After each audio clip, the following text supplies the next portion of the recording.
Okay, hello and welcome to a really impromptu conversation with Dr. Ania Kaminska and myself, Natasha Harris, here to really talk into sexuality and leadership and what we're really not talking about and why we should be talking about it.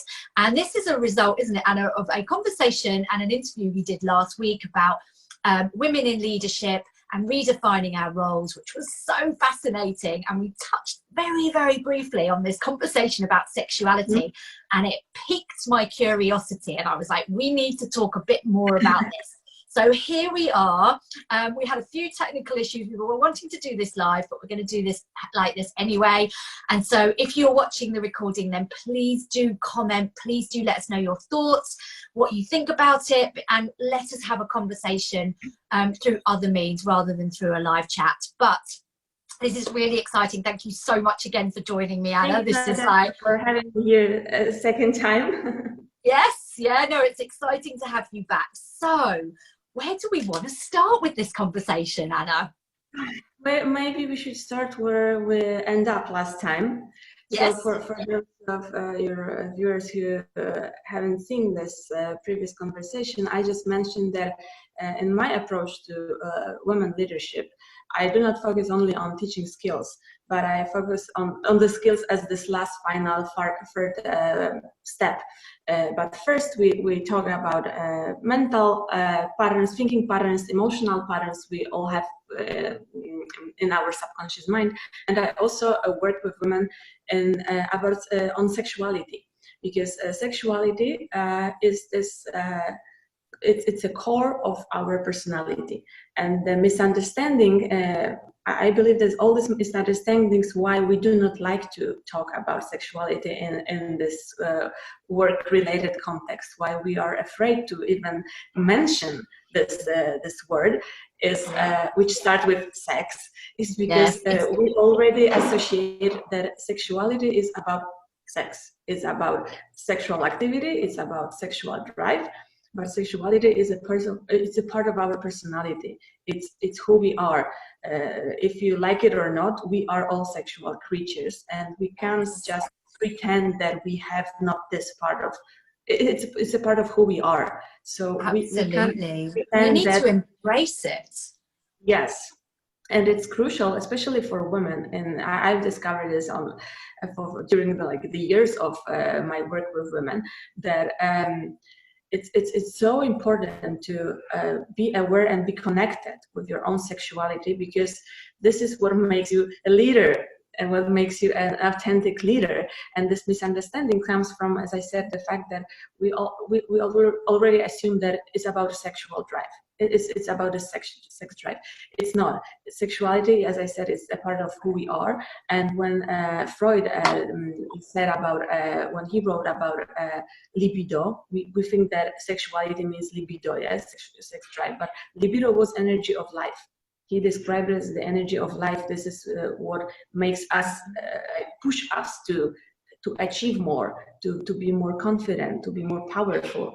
In the opposite, energy of death, it's thanatos in his writing. Yeah? So this is it. This is the energy of life, and it's proven with many studies that when you like with animals, for example, the animals who has no libido, because it was castrated, it's never the leader. It's always somewhere, back behind the rest. There is no desire to achieve anything when you do not have this libido. So that's why this is crucial, and I believe that this is where this all misunderstanding comes from. That we already, sexuality is either about sexual abuse, which is very sensitive and topic we would like to avoid in the work related context, or it's about maybe stepping on this steps of the corporate ladder by using your body as a kind of argument, right? So it's also not positive, but it's not about that.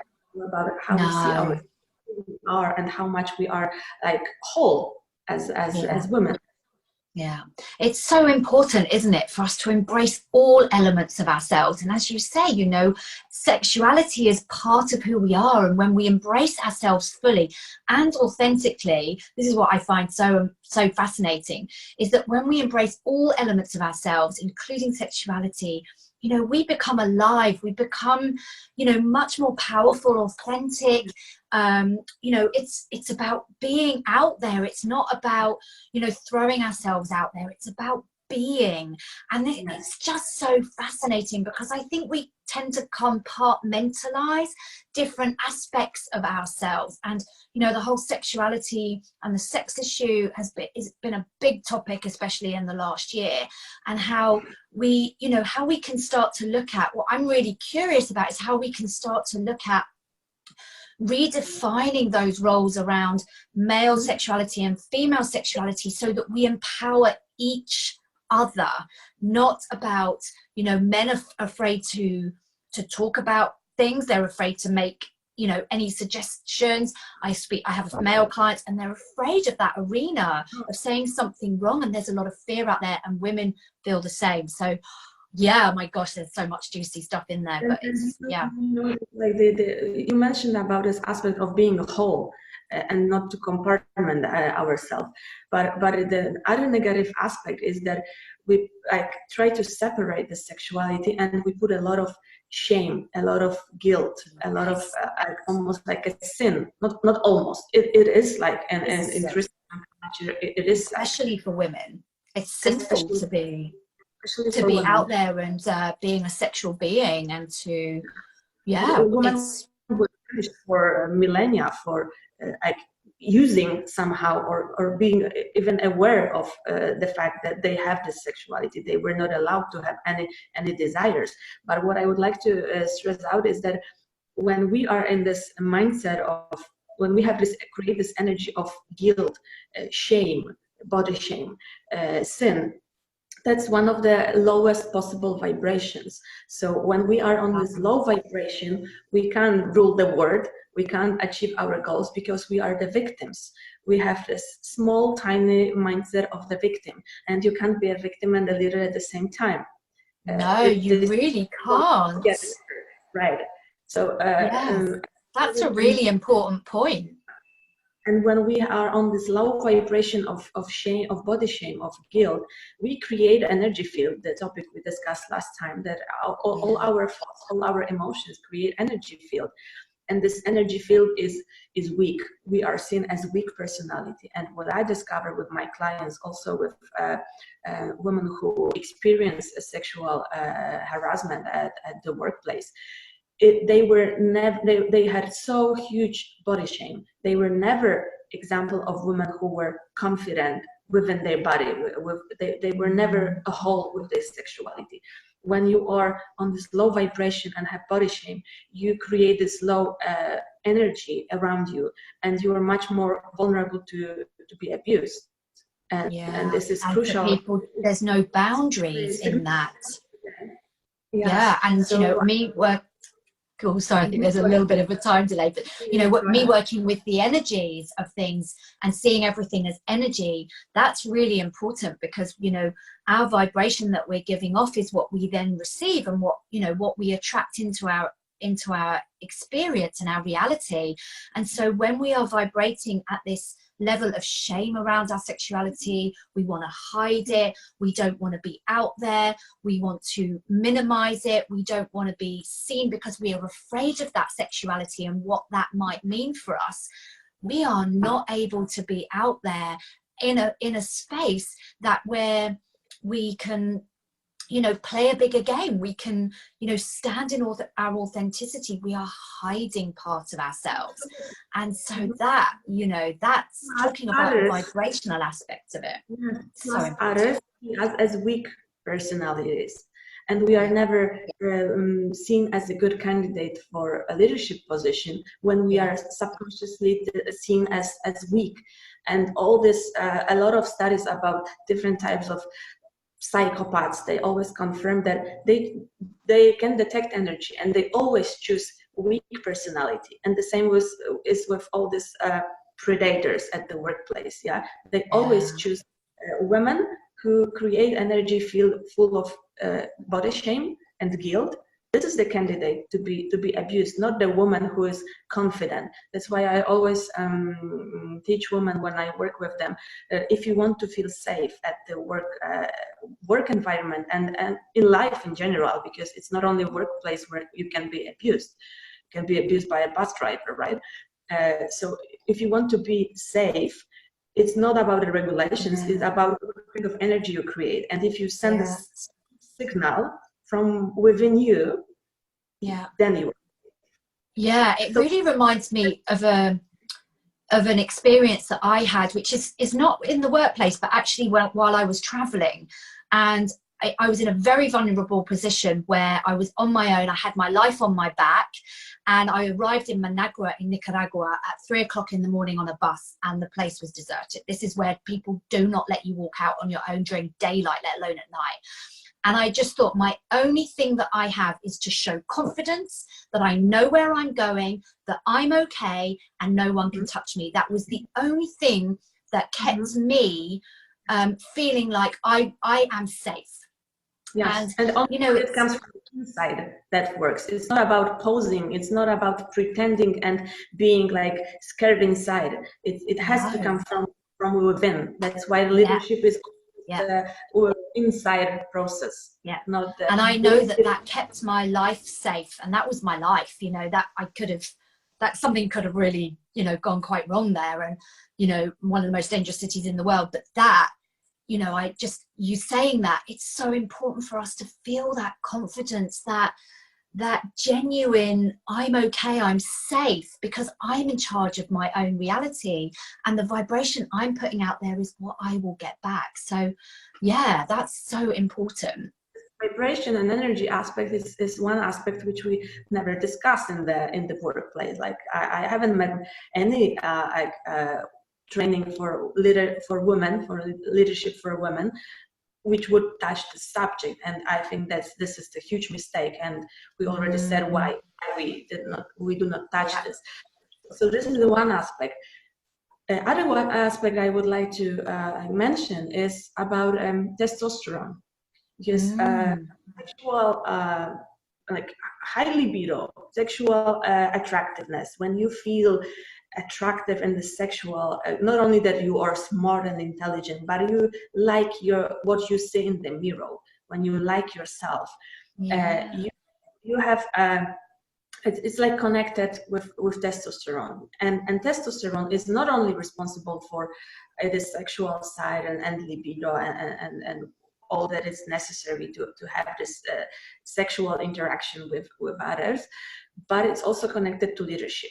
And it's also it's proven with studies that alpha male in the herd, they always are the one who have the highest testosterone. As I said, those who have no testosterone, who were castrated, they are always somewhere behind. But testosterone goes with leadership. It's a hormone of power, of dominance, of confidence, and this is absolutely necessary to be there. That's so interesting. Yeah, without this, when we suppress this energy, we suppress our leadership potential in this sense. And I would like to stress out once again that it's not about, you know, expose your breast or your legs or your body in some kind of provocative way. It's all about the mindset. It's all about how you feel within yourself. And I would like to mention here that there were interesting studies done. Two groups of women who were working in a call center, and one of them were prepared to see ourselves as attractive. They had a nice outfit, they had full makeup, and they had high heels. And the other group, casual outfit, wherever they felt comfortable, no makeup, just like home outfit, right? Leisure. And these two groups they were just talking with the clients on the phone. So there was no risk that it's because how they, it was only because what they say, how convincing they are. And as you may expect, those who were physically see themselves as physically attractive for themselves, only for themselves, not for the others. they sold much more. They were much more convincing. They closed more deals.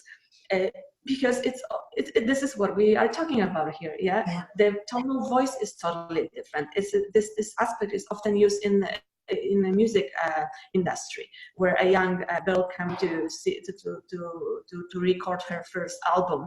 She is often asked to get dressed nice, to have a makeup.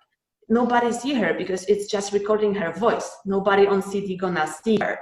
But tone of voice is different. Vibration of the strength of the voice is so much different than when you are connected to yourself as an attractive person. You are just like proud of yourself. Yeah. I remember when I was, very early on in my business, when I was, self-employed and working with very few clients early on in the day. And I would just get up in the morning. I wouldn't really get dressed. I would, be behind my computer, working with people, speaking to people on the phone. And something for me shifted, and I was like, I need to get dressed. I need to get into the space. And again, it shifts our vibration. It goes back to that. And for me, everything felt very different. I felt more confident. I just felt like I was preparing myself for what the day and getting myself into a different vibrational state. And it wasn't about, as you say, it's not about, putting on loads of makeup and, it's just about putting some jewelry on just to feel and it's rich all for from within. And it's all for you, not for men. Because we sometimes hear this argument, oh, I'm not gonna put makeup, I'm not gonna wear high heels, because I'm not gonna, I don't want to be seen as this nice picture for men. Yeah. It's not about that. It's always about you. And I experience with a lot of clients, they always said that, because they follow my advice to, even when you work from home and you only have contact with your clients on the phone, get ready like you were going to the office for other people to see you, that you're gonna be more attractive, and you see how much more effective and convincing and persuading you are when you have even this phone conversations, right? Yeah.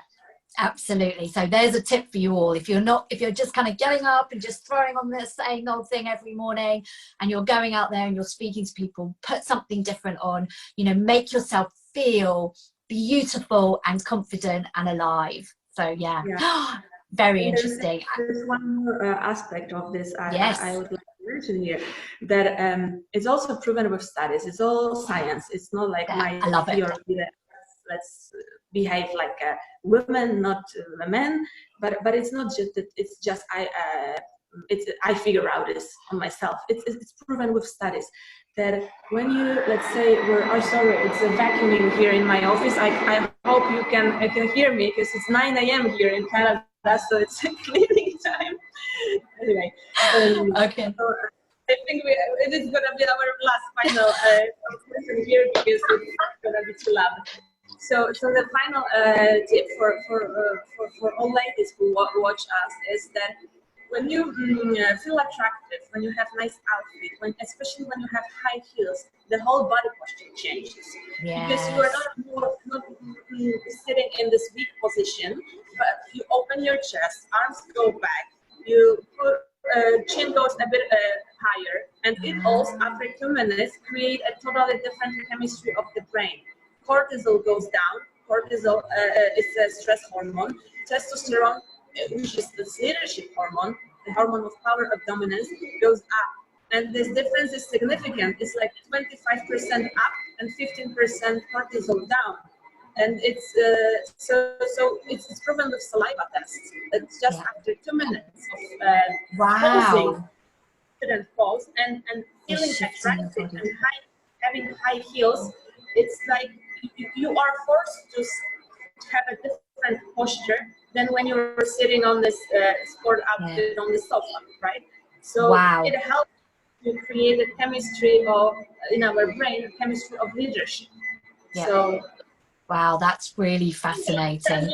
That's okay. I think we might have to wrap it up now. It's quite noisy, but she stopped. They stopped.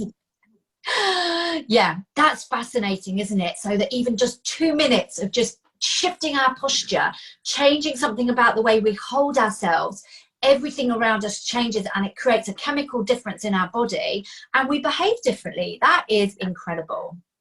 Yeah. So this is how easy it is to create that shift within us. And just by practicing that out and doing it, you know, doing that, reminding ourselves, having that moment of, as you say, it's all about mindset, you know, having a mindset, okay, well, how can I shift my posture? How can I do things differently? Again, we change our vibrational state, right? Absolutely, absolutely. So wow, fascinating. This is the message, like, don't be afraid, don't allow the society to keep you in this body shame and this feeling of guilt. And I'm really shocked how like still we have a lot of campaigns and in the media which only put us even more into this low vibration and body shame. It should be the opposite. It's a huge power and strength hidden in our sexuality, in our sexual confidence and being the whole. And we should not suppress this. If I would tell you that there's something wrong with my hand and I'm gonna hide it because I feel ashamed of my hand, you would say I'm crazy. But we do this with our sexuality, which is a part of us, of who we are, and we feel that it is okay because we were programmed this way for millennia. Yeah, exactly. And that's it, isn't it? It's about recognizing that we've been playing these roles out. We've been suppressed as women for millennia through, you know, religion, through dogma, through all of these kind of things, society, culture, you know, and it's time to shift that. It's time to, you know, shift so much about the way we do things in society, but this is one of them. There is a huge source of power and confidence hidden within our sexuality. So that's the message. Don't be afraid to like reconnect with who you truly are, because it is all about reconnecting who we are, not about being attractive for men. No, it's about us, isn't it? This is from what comes within. And actually, you know, that is so true, isn't it? It's about reconnecting. We have it already, but we've forgotten it. We've suppressed it. We've hidden it. We've been ashamed of it because we have had to be. It should be hidden. Now it's time to embrace it, to allow ourselves to do things differently. And so hopefully for those of you watching, there's some really simple things that we've touched on here that can really allow you to do that, you know, shifting your posture and shifting that, and, you know, really thinking about, you know, how we can, you know, do things differently by how we get dressed and how we approach things. And so there's some really great things. It's all about raising our testosterone, lowering our cortisol level. So this is like ideal type for a leader, this type of people with this special mix of hormones, right? Oh, fascinating. I knew we were going to have a really, really fascinating conversation. And I'm so pleased that we've expanded on that, because, you know, the 2 minutes that we gave it in the last week's recording, I will post the link to that so everyone who's watching this can also go and watch our first interview, because that was really, really fascinating and some great tips for everybody, you know, women to standing up in their leadership, in their role as leaders. But this has been truly fascinating, and there's so much more to touch on. But so thank you so much for coming back and talking to me about this, and I'm sure there's more conversations to be had. And again, if you're watching this you know, as a recording somewhere, then please do comment. Let us know what you do to you know, to raise your confidence around your sexuality in the workplace, as a leader, as an entrepreneur, as a businesswoman, how you're doing it, and share these things, because together we really do thrive and really support each other to grow in these things that are not always easy for us, but to know that we're not alone, and this is something that we really need to talk about on a bigger scale is so important. So thank you again, Anna.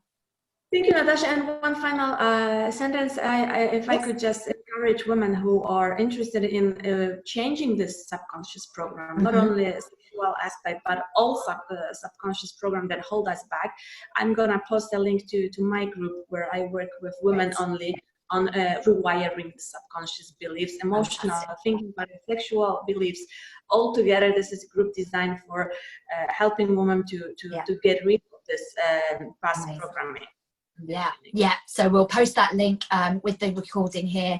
So if you're having, you know, concerns about this, if this is really holding you back, this area that we've been talking about, or anything that we've talked about really resonates with you, then reach out to Anna or to me, and we can definitely, either one of us can help you, both of us can help you and support you. Say that again. I said we can continue the discussion in the comments. Absolutely. So thank you again for now. And yeah, let's go forth and change this and talk about it more. Thanks again, Anna. Let me just end the recording. Bye.